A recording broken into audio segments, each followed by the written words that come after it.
উতলু মা উহিয়া ইলাইকা মিনাল কিতাবি ওয়া আকিমিস সালাহ ইন্নাস সালাতা তানহা আনিল ফাহশাই ওয়াল মুনকার ওয়ালাযিকরুল্লাহি আকবার ওয়াল্লাহু ইয়ালামু মা তাসনাউন। আল্লাহু আকবার বলতেন না? আল্লাহ রাব্বুল আলামিন কালামে হাকিমের মধ্যে বলেন, তোমরা এই কিতাবকে পাঠ করো এবং সালাত কায়েম করো।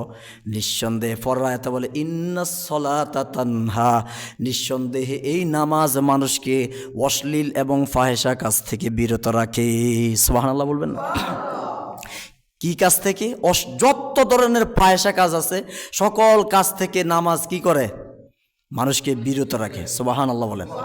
তো এই জন্য আমার ভাইরা, আজকে অনেক মুসল্লি এমন আছে যে মাঝে মাঝে মসজিদ ভরে যায়, আবার মাঝে মাঝে মসজিদ খালি হয়ে যায়। এই কথাটা কারণ কি জানেন? মাঝে মাঝে মসজিদ ভরপুর, মুসল্লি আর মুসল্লি, আবার হঠাৎ করে মুসল্লি কমে যায়। যেমন আমি আমার ছাত্র জমানার একটা ঘটনা থেকে আপনাদেরকে শুনাই, কেমনে কমে আর কেমনে বাড়ে। এটাই, এমনি তো মানুষ নামাজ পড়তে চায় না, ঠিক না? এই যে এই আপনাদের এই এলাকায় হিন্দু মানুষ কয়জন আছে? বেশি না কম?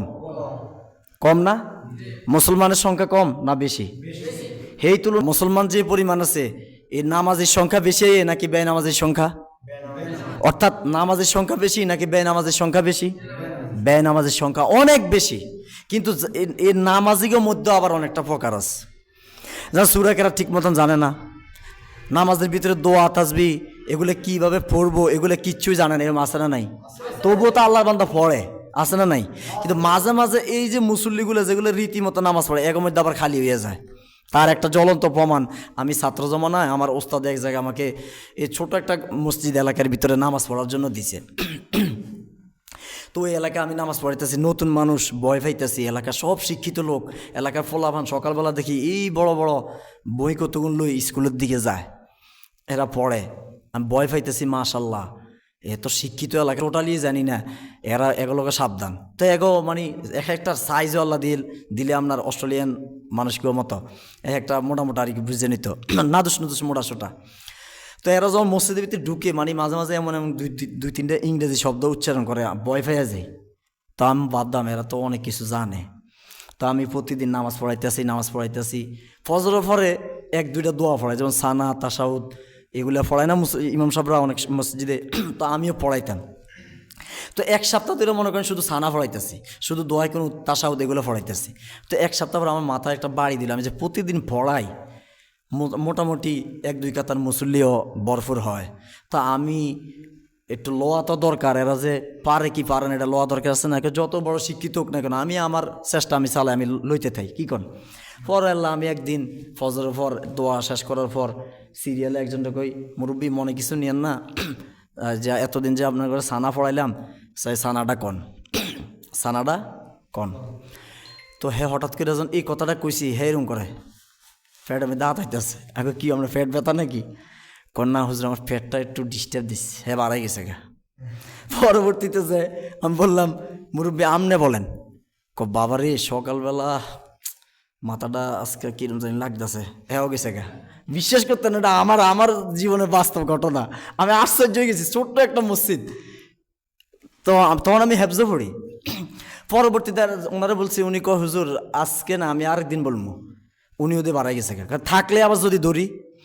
পরবর্তীতে বললো আমনে কন, আমি আপনি যেটা পারেন হেডা কন। দেখতেছি এরা একটাই পারে না, সানা পারে না, তার সাথে আমি আরেকজন আপনি যেটা পারেন এটাই কন। হ্যাঁ বাবা রে, শরীরটা কালকে সারা রাত ঘুম হয় নাই, তাড়াতাড়ি দোয়া ধরে দাও একটু যে ঘুমামো। এরকম করতে করতে বাস মানে অর্ধেক শেষ। আমি চিন্তা করলাম আমি যদি আরও ধরি এরাও যাইব কিন অম্মা। পরে আমরা তাকাই দিই ভীষণ যে কয়টা ফলাফানা ছিল, এরা আস্তে আস্তে উঠে যাইতেছে গা। আগে কই যান মনে যেতেছে তো কনা হুজুর আজকে একটু ঘুম কম হয়েছে, সেই বক্কর চক্কর। তা আমি কই আয় সর্বনাশ, তার মানে এরা কেউই পারে না এটি। অম্মা পরের দিন দেখি ফজরের সময় 3 জন না 4 জন, বাকি সব খালি হয়ে গেছে গা। বাকি সব কই দাও হয়ে গেছে।